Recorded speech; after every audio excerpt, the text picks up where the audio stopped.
2. We had lost our way.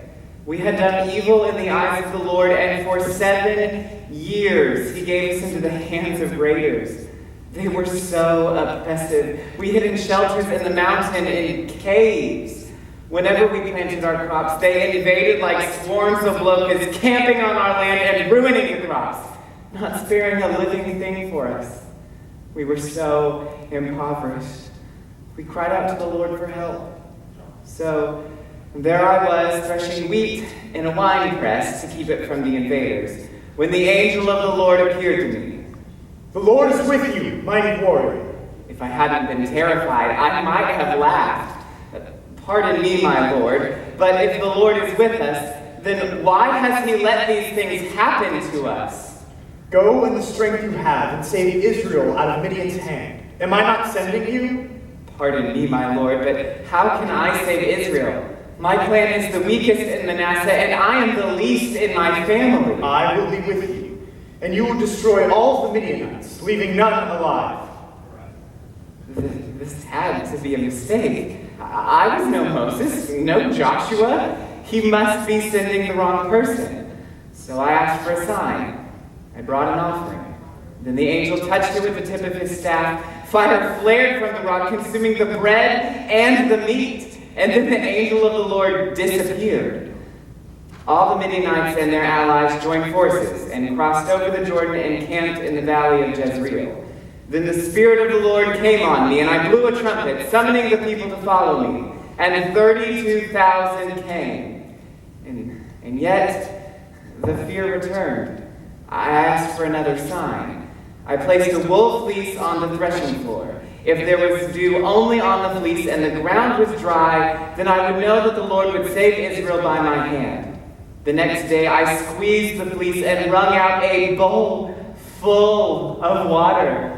A sure sign, and yet, do not be angry with me. Allow me one more test with the fleece, but this time make the fleece dry and let the ground be covered with dew. That night, God did so. Only the fleece was dry. The ground was covered with dew. We made camp for battle. The camp of Gideon was north of us. Then it was my turn to be tested. The Lord said, "You have too many men. Israel would boast against me. My own strength has saved me. Now announce to the army that anyone who trembles with fear may turn back and leave." I might have gone myself if I hadn't been leading. So 22,000 men left, while 10,000 remained.